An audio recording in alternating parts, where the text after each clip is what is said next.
Greetings to you and welcome to this episode of G.R.A.C.E Podcast. I'm Timothy Muse. I'll be your host as we spend this time together today.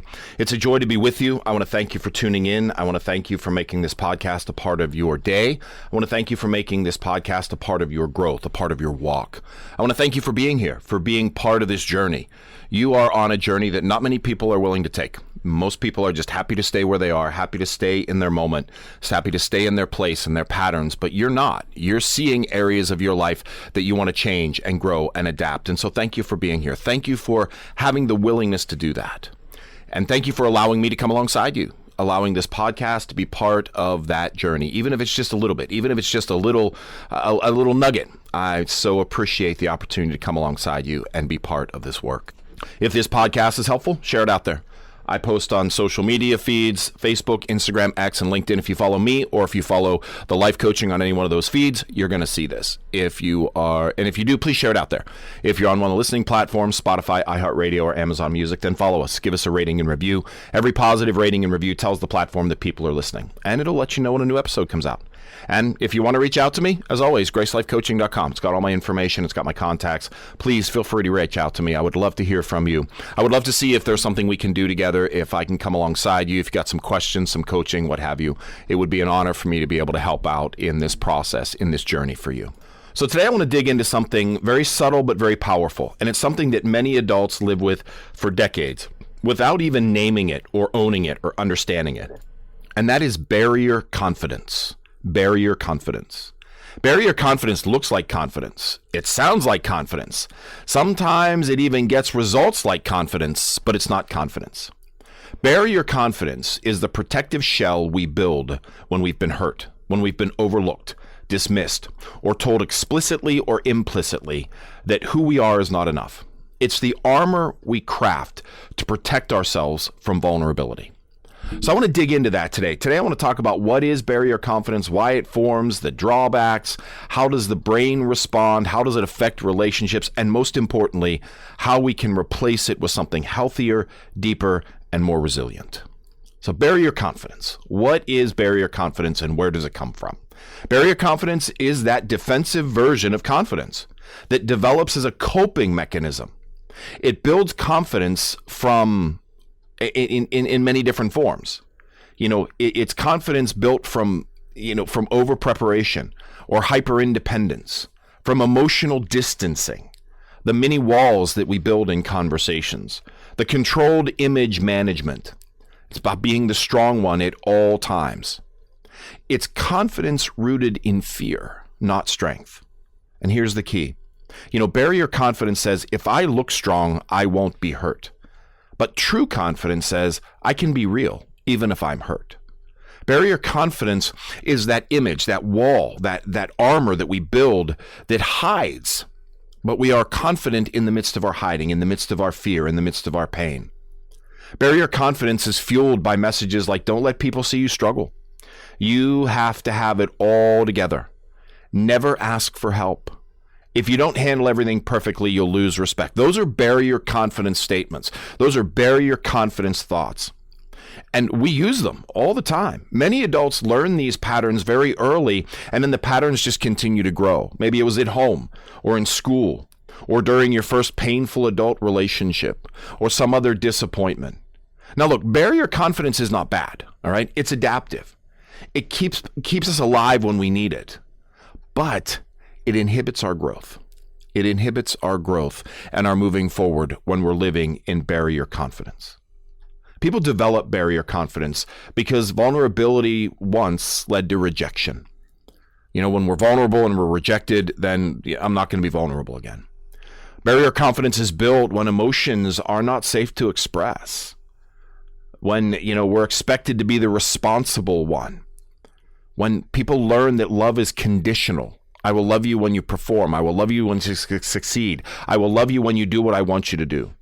Barrier confidence is created when people face criticism or comparison over and over, when they're carrying internalized shame or perfectionism. This is what creates barrier confidence.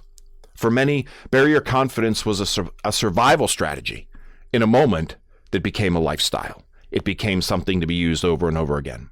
But look, survival habits are often the opposite of growth habits. A barrier confidence may whisper, don't open the door too wide. Don't let someone in too much.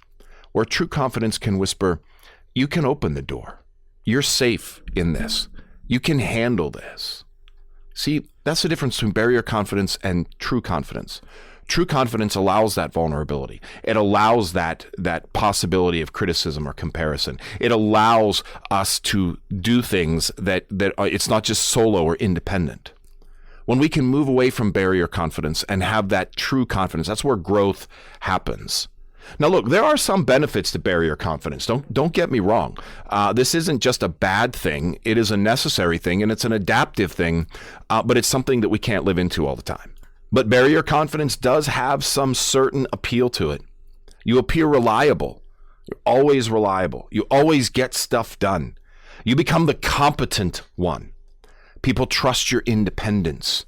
You don't fall apart in a crisis. You present yourself with poise and composure. All of those things are important, and you can get things done in them. There can be a real advantage. But the surface benefit of those things, there's a positive side effect, but there's a hidden cost. That's the thing. These are all surface benefits. And there's a positive side effect to that, but they come with a hidden cost. And that hidden cost isn't paid externally. It's paid internally. It's paid by us. It's paid by those who are living constantly in barrier confidence, and it does have some significant drawbacks, like chronic emotional exhaustion. Look, always being on drains your nervous system. You become tired, not just physically, but emotionally, mentally, spiritually, and you know, you're tired of that performing strength all the time. I have to be on all the time. There's no place where I can just let go. There's no place where I can just dwell in my true self. When we live in that, where we have to be on all the time, it leads to chronic emotional exhaustion. It leads to shallow connections. You maintain relationships, but rarely let anyone in deeply. Everything is surface. Everything is up there. You stay liked, but not known. And that's great when you're out there putting out an image, but it creates an isolation and a loneliness when you want to go into deep relationships. When you have that barrier confidence, you let people in only so far, but you don't let them in deeply. There's unprocessed pain. Barrier confidence locks emotions behind the door labeled later, but never comes back. It's like, I'll deal with that later, but you never get to that later. Because that confidence built in that armor won't allow that examination of going in later. It creates a difficulty in asking for help. You know, you look weak when you ask for help. This is what barrier confidence says. There's a fear. You should be more, you should be able to carry more than you should. Responsibilities, emotions, stress. The drawback to barrier confidence is if I ask for help, then I'm going to be perceived as weak or less than. I'm not going to be able to do it. I'm going to lose respect in the eyes of my spouse or my family or my elders or my community or my work. So it creates a difficulty asking for help. It increases the internal critic. We've talked before about that internal critic, that internal dialogue, that internal narrative that just pounds us over and over and over again. Barrier confidence increases that because your confidence comes from performance. You replace self-worth with self-assessment. You only feel okay when you're doing well, okay? You only feel that when you're performing, when you're producing, that's who you're supposed to be. So that internal critic just keeps driving. Oh, you can't fail at this. You can't stop. You can't sit down. You can't feel. You can't let anybody in. That's that barrier confidence. Confidence that is fueled not by trust, but by fear. And it keeps things shallow, and it leads to all of those things. And those are the drawbacks. That's the price. That's the hidden cost. Like I said, there are benefits to barrier confidence, but it's a hidden cost. And all of those drawbacks, they're all internal. They're all in the self. Nobody's going to see them. Nobody's going to live into them but the self. And growth, when we want to look at growth, we have to get beyond those things. And there's actually a physiological issue that happens. Our brain is shaped when we live in this chronic stress response loop. Our brain, the barrier confidence, it activates something in our brain that is not necessarily very good. Our amygdala stays on guard. Even small moments feel like potential threats. opinions, disagreements, feedback, new situations. That barrier confidence just causes our amygdala to just fire all the time. It's always on guard. Everything is always perceived in how it's going to react or how it's going to be. We can never be truly ourselves when we enter into situations, circumstances, conversations. The prefrontal cortex gets overworked. You attempt to manage every detail. It leads to overthinking, overanalyzing, and overplanning. When we try to manage every little thing, our prefrontal cortex is just working all the time. Our dopamine becomes performance-based. Dopamine is the feel-good thing in our brain. When something happens, we release dopamine and we feel good. But dopamine is something that we should feel when we're, just dwelling and feeling a quiet moment or being true with ourselves. But dopamine becomes performance-based. So you only feel good when you've achieved something impressive. You only feel good when other people are saying, look how great you are, or you can say, look how good I've done.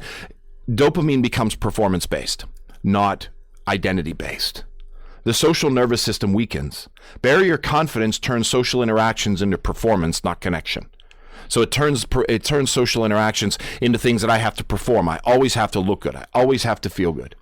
And emotional memory becomes skewed. Past hurts play in the background. They reinforce this belief that vulnerability equals danger. It's just over and over. They stay there. The emotional memory, yeah, that circumstance hurt, but barrier confidence says that circumstance hurt, so don't do it again.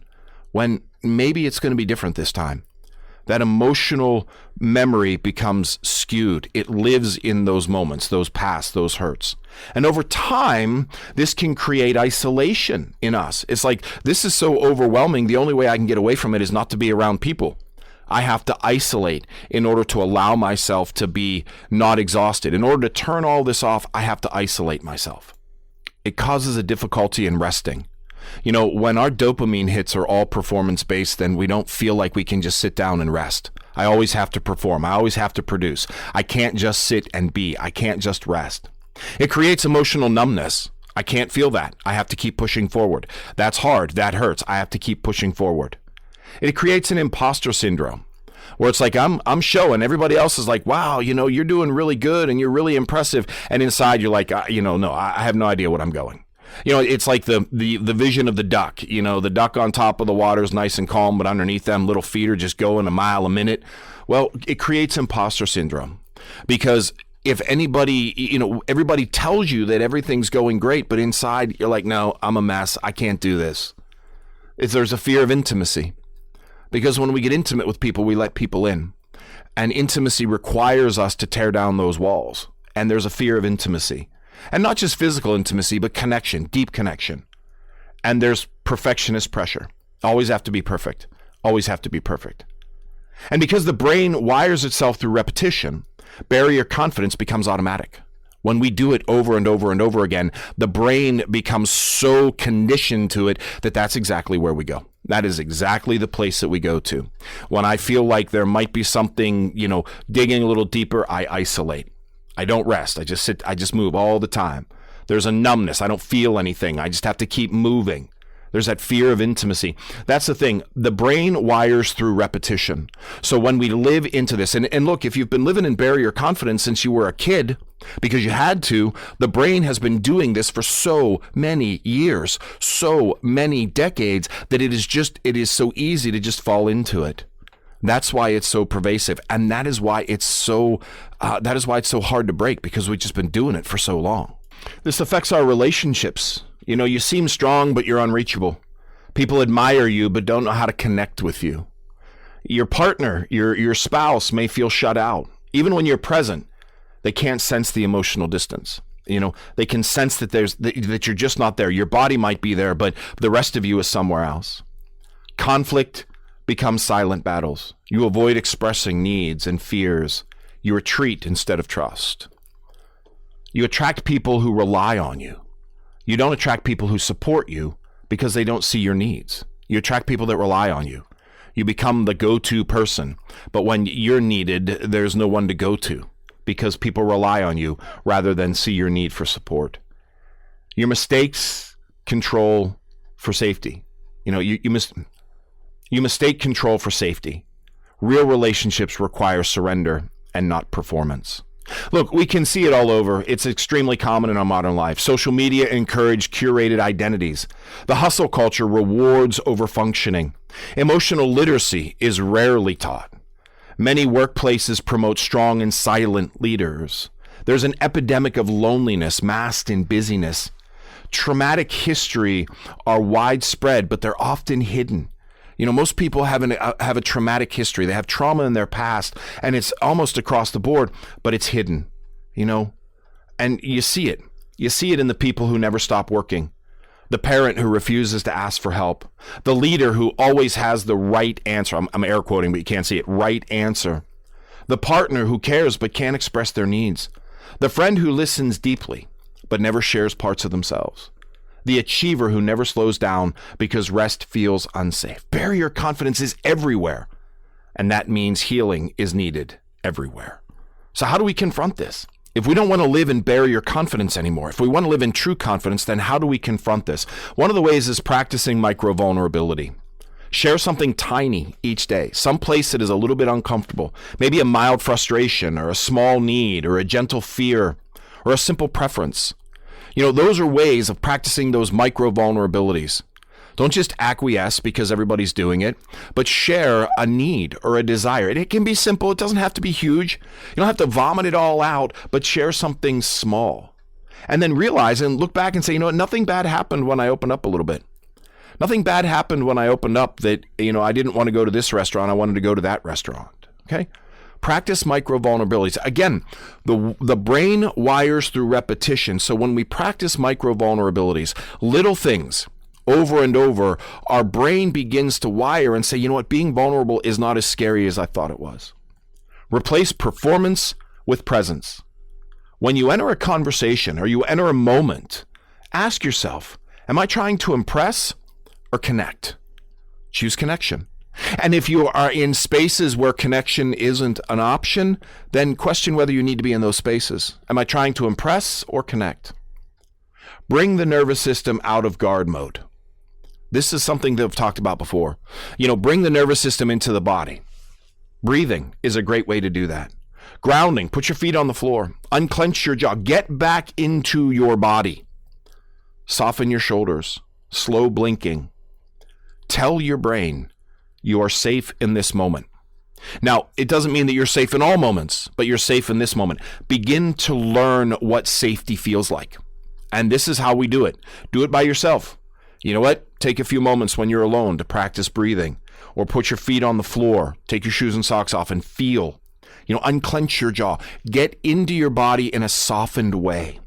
That brings your nervous system out of that guard mode, out of that I'm always on guard. We are safe in this moment. Tell your nervous system, we are safe in this moment. Let's learn to experience what safety feels like. Practice receiving. Say yes when someone offers help, even if you don't necessarily need it. Say yes. When someone offers encouragement, accept it. Don't deflect it. Thank you. That's awesome. When someone offers support, allow it to happen. When someone offers care, receive it. Receiving is a form of vulnerability. And when we practice those little micro vulnerabilities, we can practice receiving these things. We can practice living into our true confidence and redefine strength. What does strength look like for you? What does barrier confidence look like for you? It might be, strength and barrier confidence might be silent or stoic or perfect or independent or unbreakable. Those are the things that the world says we're supposed to be, but that's not strength. That is not strength. True strength is being adaptable, is being warm, it's being relational, it's being honest, it's being able to bend without breaking, confident without needing armor. True confidence is rooted in self-trust, not self-protection. True confidence is rooted in self-trust and not self-protection. Barrier confidence is about self-protection, and we want to move away from that. We want to move away from that. We want to move into a more present part of ourselves. That's what healing looks like. You don't need to perform at top level all the time with all people. You don't need to defend yourself in every moment. You don't need to be perfect in order to be safe. Barrier confidence says that you do. Barrier confidence says you have to perform at top level all the time, that you need to defend yourself in every moment, that you need to be perfect in order to feel safe. But true confidence says, no, I don't have to be. You know, you may have spent years or decades carrying this protective shell, and it served you. It served you well in some points. It kept you alive. It helped you to become capable and resilient. But you're ready to be different, aren't you? You're ready to look at a different confidence, a true confidence, not a barrier confidence, a confidence that allows connection, trust, joy, and openness. As you move forward, as you start to think about this, as you start to think about your patterns, look at barrier confidence as an old chapter. This is how I used to be. This is what I used to think I needed. But now I want to move away from that. I want to undo that shell, and I want a new confidence, a true confidence in myself and my capabilities. Now look, this is not like taking off a wet coat and hanging it up and you're dry. This is going to take time. It's going to take time to unravel. But it's also a place where you can start to look in and say, okay, is my confidence here true confidence or barrier confidence? Am I showing this because I'm afraid of showing anything else, or am I showing this because this is truly who I am? My friends, I hope this is helpful. I really do. I hope this is something that you can live into and look at and realize just how pervasive and subtle it is, but how powerful it can be. If it is helpful, please share it out there. Put it out there on your social media feeds. Put it out there on your listening platforms. If you want to reach out to me directly, GraceLifeCoaching.com is the website. I truly would love to hear from you. Because at Grace Life Coaching, we want you to be the best you.